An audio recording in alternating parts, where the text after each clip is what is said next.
presentación de censura. Pero ahora nosotros vamos a cambiar de tema. Estamos con Juan Guambachano, gerente del Observatorio de Criminalidad del Ministerio Público. Muchas gracias por estar aquí en Primera a las 12. Vamos a hablar acerca de las agresiones contra las mujeres. Ustedes, como Ministerio Público, se encargan de seguir los casos, investigar en temas de agresiones hacia las mujeres. ¿Cómo vamos? ¿Es realmente la sensación que tiene la ciudadanía que se han incrementado, se han puesto más feroces los ataques contra las mujeres en nuestro país? En el caso de feminicidio, desde enero del 2009 hasta la fecha, más de 1.084 mujeres han sido asesinadas en un contexto de feminicidio. O sea, un promedio estadístico de mensualmente son asesinadas en el Perú 10 mujeres en un contexto de feminicidio. Ahora, y allí solamente en lo que va del año, enero hasta la fecha, estamos hablando de 35 casos y tenemos 10 casos que están en investigación como un posible feminicidio. Con la labor de investigación que implica para el Ministerio Público investigar y si hay elementos suficientes para de alguna manera denunciar ante las instancias del Poder Judicial. Entonces, si uno analiza el primer dato, feminicidio, un promedio de 10, estamos hablando también los casos de violencia familiar. De cada 10 mujeres víctimas de violencia familiar, solamente 4 denuncian. O sea, hay un alto porcentaje de mujeres que viven situaciones de violencia, de agresión física, psicológica, o ambas, no denuncian. Ahora, justamente el tema de no denunciar viene por la falta de confianza en las autoridades, ¿no es cierto? Porque a veces van a denunciar y luego se encuentran en que tienen que pasar, por ejemplo, el examen psicológico.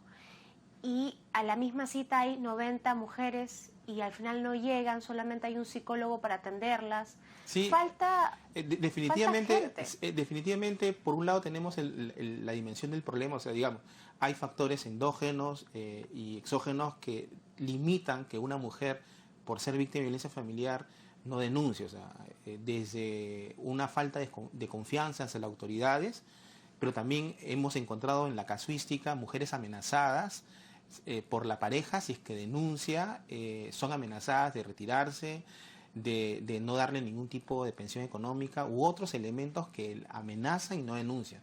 Y hay otros factores, incluso el tiempo que le representa a una víctima de su casa irse hasta medicina legal u otra instancia, también hay factores.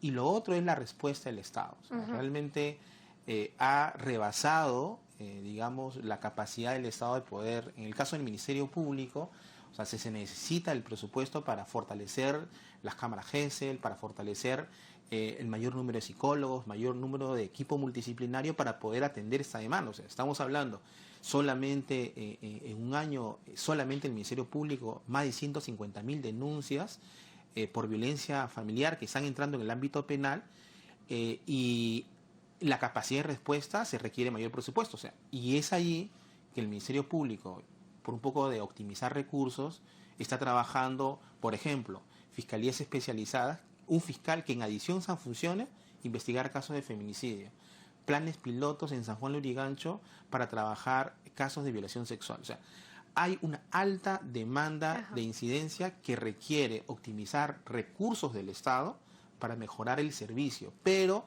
básicamente en la cadena del sistema de justicia en esos elementos. Y uno de ellos es el fortalecimiento del Instituto de Medicina Legal por parte del Ministerio Público. Claro, justamente cuando el presidente Vizcarra salió a dar estas 5, digamos, normas o 5 planes para tratar de eliminar la violencia contra la mujer luego de la muerte de Eddie Ágreda, justamente el fiscal de la Nación salió a decir pues que falta presupuesto. Así es.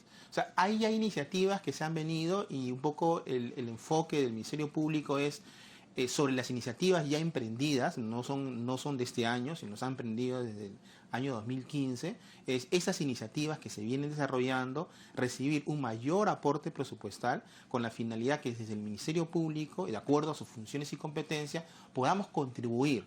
Y ahí hay algunos elementos importantes. Hay una labor fundamental en el ámbito de prevención. O sea, si estamos hablando de muchas mujeres que hoy están en situaciones de riesgo, se necesitan trabajar con ellas, identificarlas y desarrollar un proceso de, básicamente, de elevar las medidas de protección.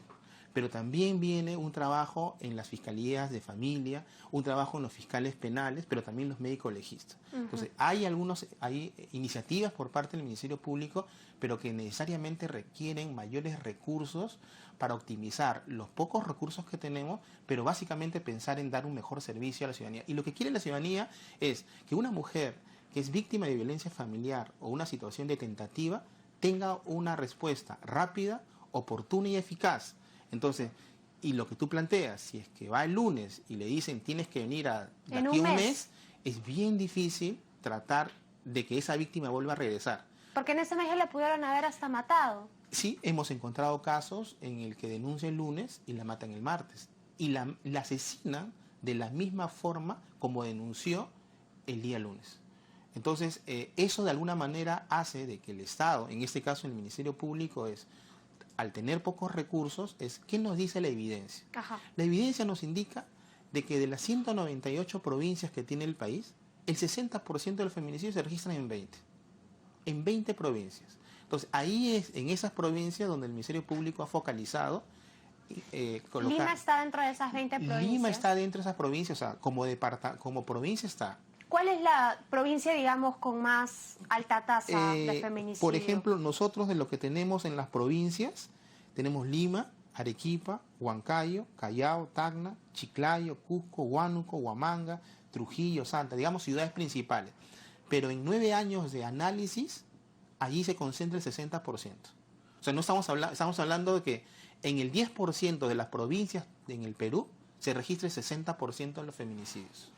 Sabemos que el 60% se registra en el lugar más seguro, el hogar. Y sabemos que son mujeres jóvenes. Y casi el 30% de estas mujeres había tocado la puerta del Estado. O sea, habían denunciado más de 1 o 2 veces. Entonces, ahí estamos hablando de trabajar con mujeres que llegan a tocar las puertas del Estado, tener una respuesta inmediata.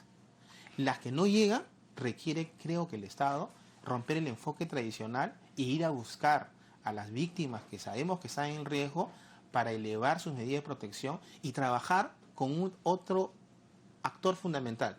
No solamente es proteger a la víctima, que es fundamental e importante, sí, pero también trabajar con el agresor. Ajá. ¿De qué forma se puede trabajar con un agresor? Claro, lo que pasa es que ya hay programas en el que trabajan con agresores a un nivel básicamente de sentenciados.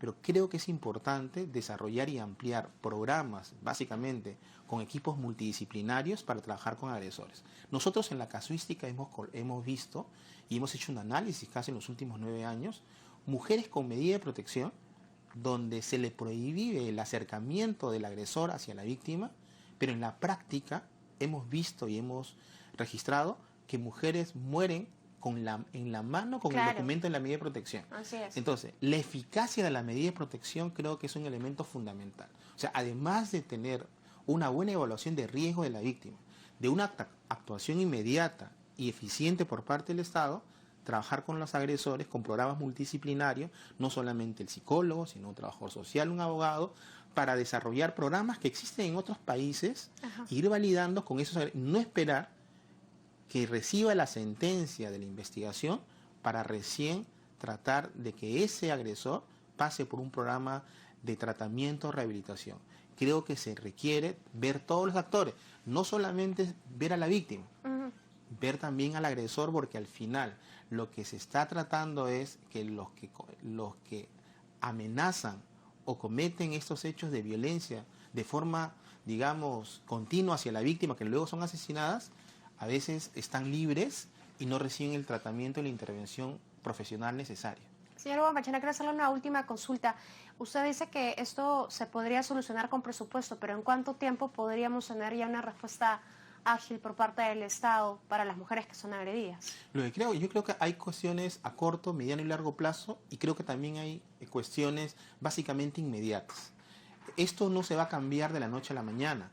O sea, se necesita un programa en el que tenga un brazo de la prevención, persecución, protección y rehabilitación, y básicamente también gestión del conocimiento. O sea, 5 elementos fundamentales que deberían estar articulados a los planes nacionales, pero con cuestiones básicas: lo inmediato, a corto, mediano y largo plazo, pero básicamente que apunten a optimizar los recursos del Estado, articular los esfuerzos en la institución del sistema de justicia, pero que impacte directamente en reducir la tasa de feminicidio. Y eso implica pasar del enfoque tradicional a un enfoque básicamente de anticipación. No podemos esperar que la víctima llegue a las puertas del Estado. Creo que el Estado hoy puede tener la capacidad de ir y tocar las puertas de las víctimas vivas, pero en alto riesgo de ser asesinadas. Muchas gracias, señor Huambachano, por haber venido aquí a Primero en las 12. Vamos nosotros a continuar con más información.